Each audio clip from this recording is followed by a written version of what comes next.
ஸ்ரீமதே ராமானுஜாய நமக. மும்மணிகள் ரகசியம் அப்படிங்கிற ஒரு தொடர் பல நாட்களுக்கு முன்னால் தொடங்கி அதிலே 2 மணிகளுடைய ரகசியங்களை நாம் அனுபவித்து முடித்திருக்கிறோம்.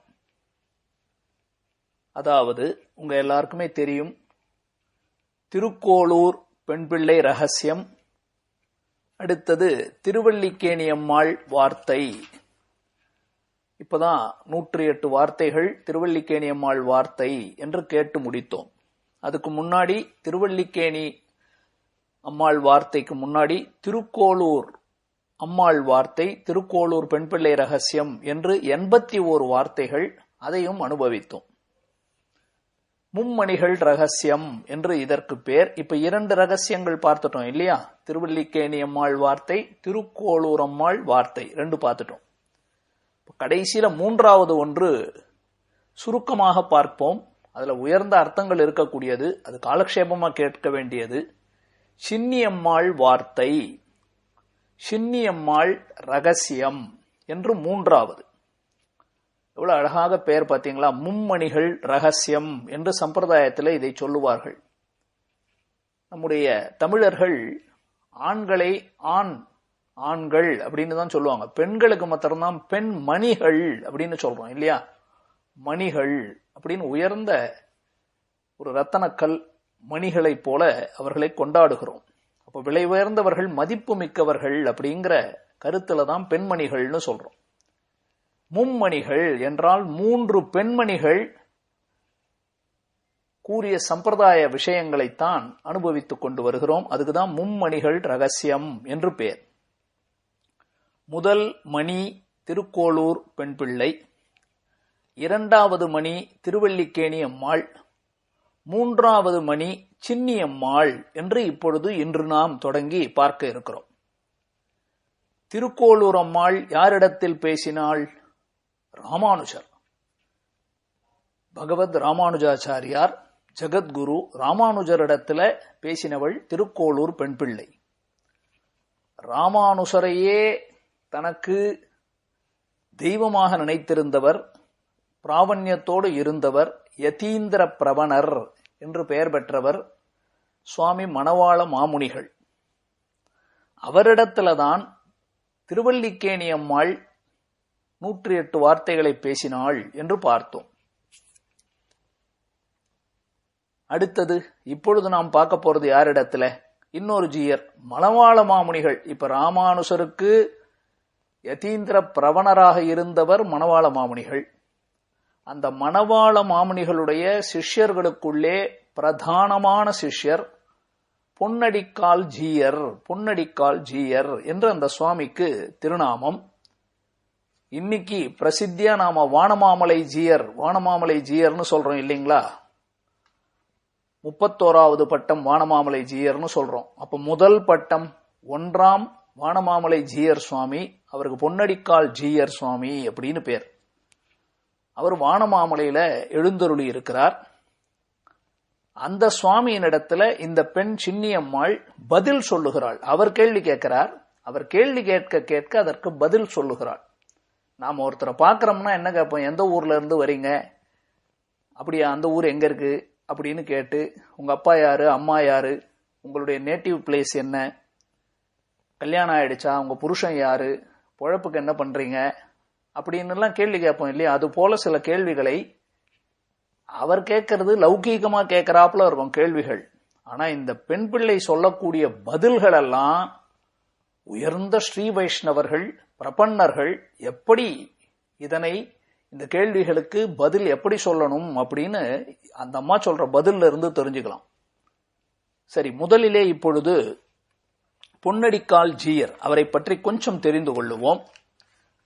இவர் அழகிய வரதர் அப்படின்னு தான் இவருக்கு திருநாமம். மணவாள மாமுனிகள் வாழ்ந்த காலத்திலே அழகிய வரதர் என்ற திருநாமத்தோடு தான் இவர் அவதரித்திருந்தார். இவர் முதலில் மணவாள மாமுனிகள் இன்னும் சந்நியாச ஸ்வீகாரம் ஏற்றுக்கொள்ளவில்லை, இன்னும் திருவரங்கத்துக்கெல்லாம் வரல. அதுக்கு முன்னாடியே அவரிடத்துல முதல்ல சிஷ்யராக சேர்ந்தவர் தான் இந்த அழகிய வரதர். இந்த அழகிய வரதருக்கு மணவாள மாமுனிகள் தான் அவர் பேரை பொன்னடிக்கால் ஜீயர் அப்படின்னு சொல்றார். அப்படின்னா பொற்கால் ஆண்ட பெருமான், பொற்காலிட்ட பெருமான்னு சொல்லுவாங்க. அப்படின்னா முதல்ல யார் வராங்கன்றத பொறுத்து இருக்கு. இவர் வந்ததனாலதான் வம்ச விருத்தி நன்றாக வளர்ந்து இன்னைக்கு சிஷ்ய பரம்பரைகள் அந்த அளவுக்கு வளர்ந்திருக்கிறது அப்படின்னு சொன்னால் அது இவருக்கே இருக்கக்கூடிய பெருமை, இந்த பொன்னடிக்கால் ஜீயர் சுவாமிக்கு இருக்கக்கூடிய பெருமை. இவர் மணவாள மாமுனிகளிடத்திலே அஷ்ட திக்கஜங்கள் என்று 8 பேர் 8 திசைக்கு பிரதான சிஷ்யர்களாக இருந்தார்கள். அந்த சிஷ்யர்களுக்குள்ளே முதன்மையானவர், முதலில் ஆசிரியத்தவர், முதன்மையானவர் அவர்தான் பொன்னடிக்கால் ஜீயர் சுவாமி என்று இவருக்கு பேர்.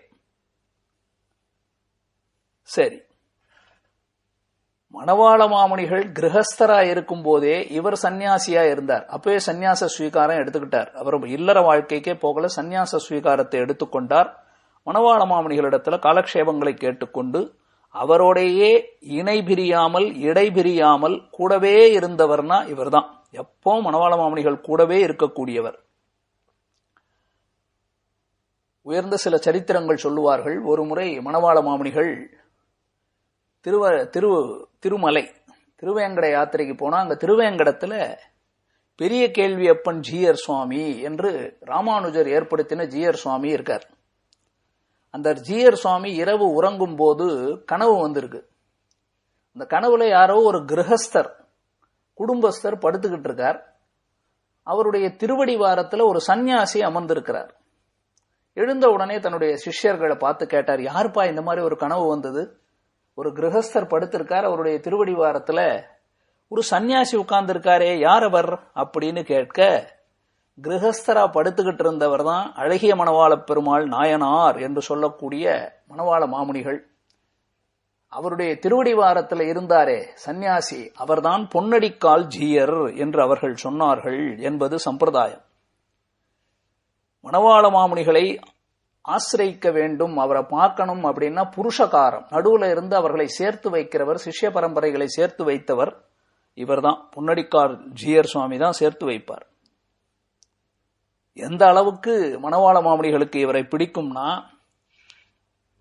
மணவாள மாமுனிகளிடத்துல முதலியாண்டான் வம்சத்துல வந்த கந்தாட எண்ணன்லாம் வந்து சிஷ்யர்களாக சேருகிறார்கள். அப்போ சொல்றார் அவர், இந்த பொன்னடிக்கால் ஜீயர் இருக்காரே இவர் தான் எனக்கு பிராண சுகுருத்து, என்னுடைய பிராண சுகுருத்து இவர் அப்படின்னு இவருக்கு பெருமையை சொல்லி, இவர் தான் எனக்கு பிராணன், என்னுடைய பிராணத்தை சுகுருத்து நல்லபடியா பார்த்துக்க கூடியவர், இவர் தான் எனக்கு பிராணனே அப்படிங்கிற மாதிரி.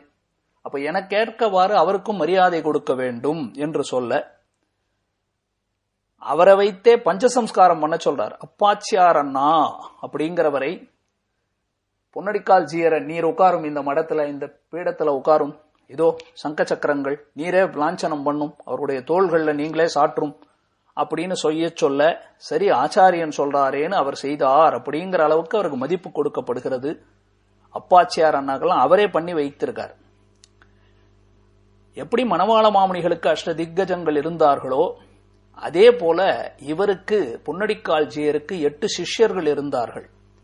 சோழசிம்ஹபுரம் மகாரியர்,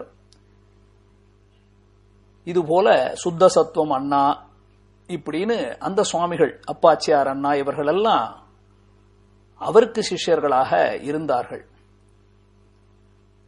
அப்பாச்சியார் அண்ணாவுக்கு ஒரு முறை தன்னுடைய தீர்த்த சொம்பு, மணவாள மாமுனிகள் தான் உபயோகிக்கிற தீர்த்த சொம்பு, அதுக்கு ராமானுசன்னு பேர், அதை கொடுக்கிறார். இதை உருக்கி இதுல 2 திருமேனி பண்ணும். மணவாள மாமுனிகள் திருமேனியை பெய்து அதுல ஒன்றை நீர் வைத்துக் கொள்ளும், ஒன்றை பொன்னடிக்கால் ஜீயர் சுவாமிக்கு கொடுத்து விடும் அப்படின்னு சொல்ல, அதற்கு பிறகு சில நாட்கள் மணவாள மாமுனிகள் திருவடிவாரத்திலே உயர்ந்த கைங்கரியங்களை செய்து வருகிறார். வானமாமலை தோத்தாத்திரிநாதன் தெய்வநாயகன் அந்த பெருமாள் ஒரு முறை மணவாள மாமுனிகளுக்கு விண்ணப்பம் செய்கிறார். பட்டோலை எழுதி அனுப்புகிறார். பொன்னடிக்கால் ஜீயரை எம்மிடத்தில் அனுப்பும், அவரை வைத்து நான் இங்கே நிர்வாகம் செய்ய வேண்டும் அப்படின்னு சொல்ல ஏற்றுக்கொண்டு மணவாள மாமுனிகள் பிரியா விடை கொடுத்து அனுப்புறார் பொன்னடிக்கால் ஜீயரை.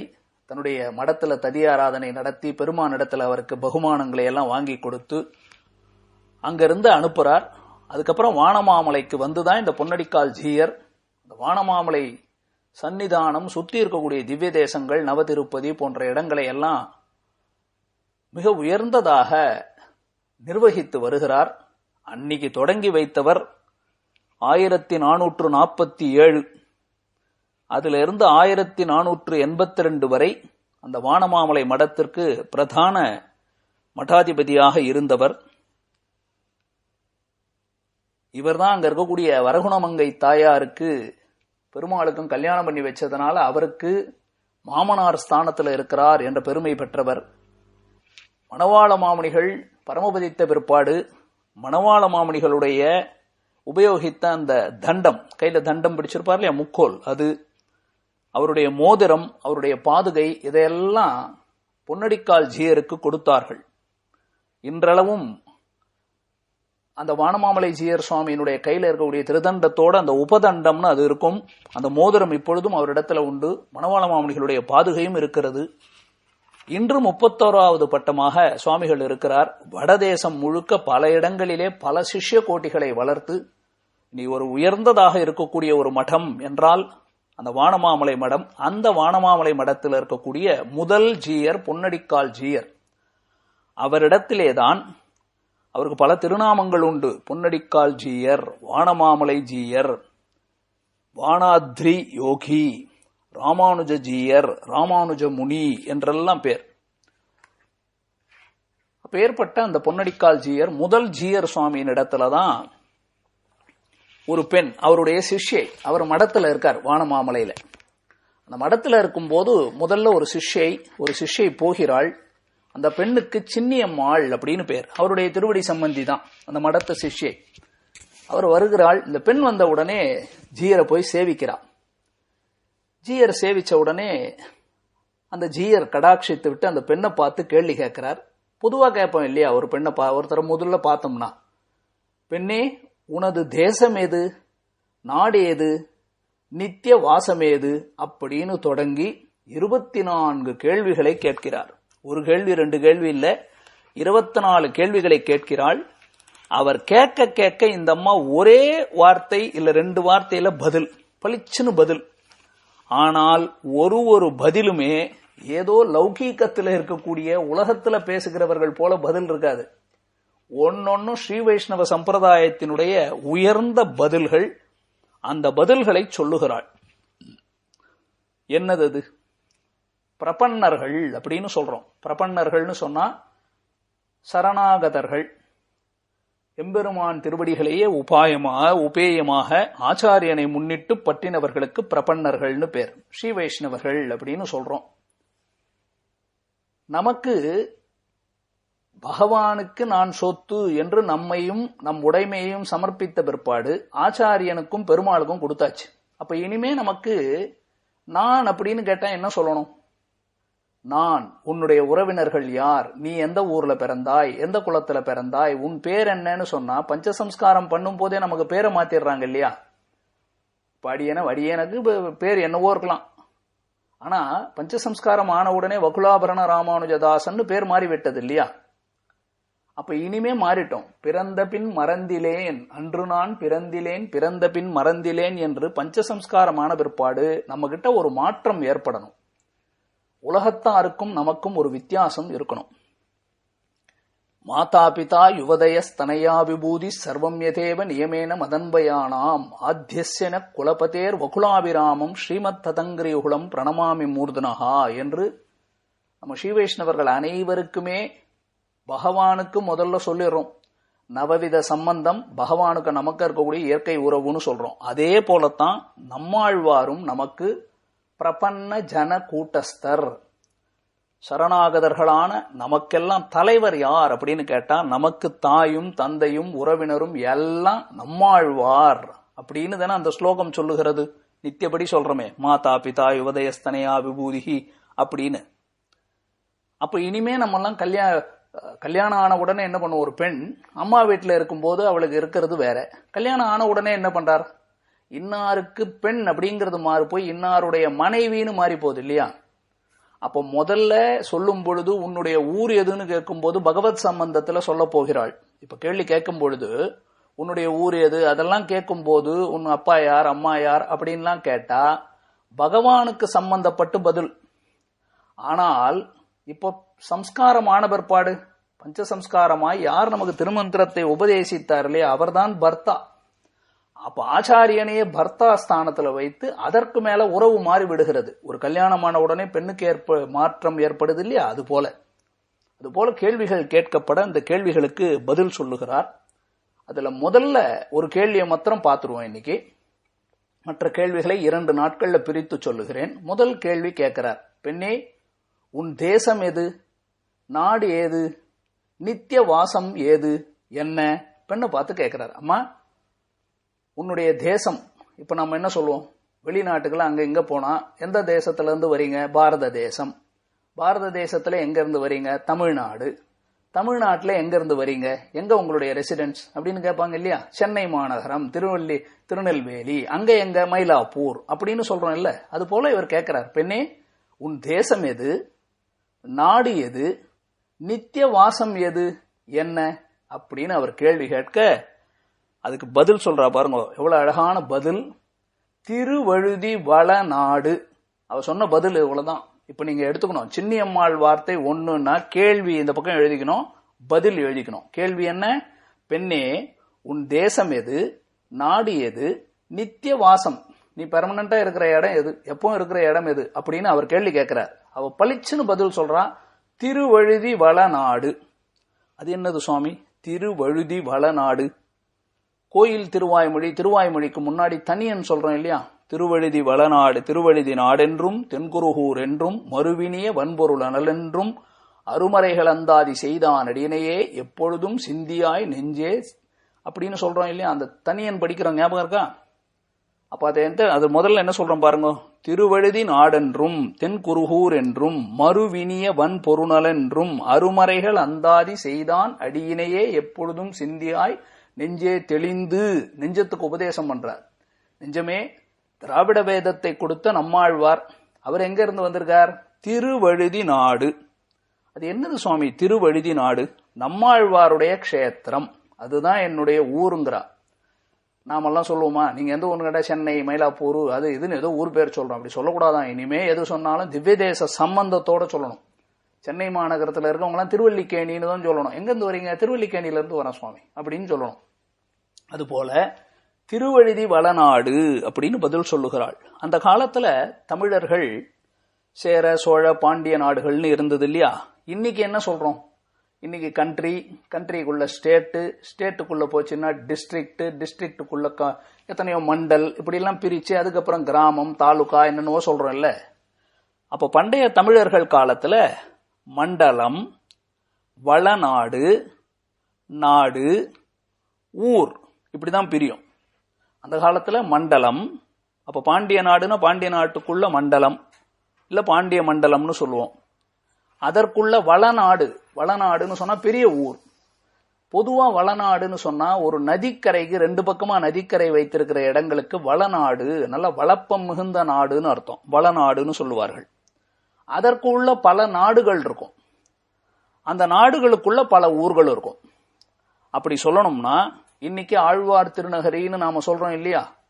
அந்த ஆழ்வார் திருநகரி எங்க இருக்குன்னு கேட்டா திருவழுதி வளநாடு அப்படிங்கிற அந்த ஊருக்குள்ளதான் திருக்குருகூர் அப்படிங்கிற ஆழ்வார் திருநகரி இருக்கிறது.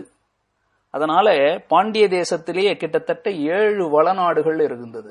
7 வளநாடுகள், கிட்டத்தட்ட 52 நாடுகள் இருந்தது அந்த காலத்திலேயே. அப்போ நம்மாழ்வாருடைய தேசம், நம்மாழ்வாருடைய நாடு, நம்மாழ்வார் நித்தியவாசம் செய்யற இடம் எது, திருவழுதி வளநாடு. அதனால இந்த அம்மையார் திருவழுதி வளநாடு என்று பதில் உரைத்தாள் என்பது முதல் சின்னியம்மாள் வார்த்தை பதில். அதை பார்த்தோம். மேலே 2வது வார்த்தையிலிருந்து என்ன கேட்கிறார் என்பதை வருகிற பதிவிலே அனுபவிப்போம். ஸ்ரீமதே ராமானுஜாய நமஹ.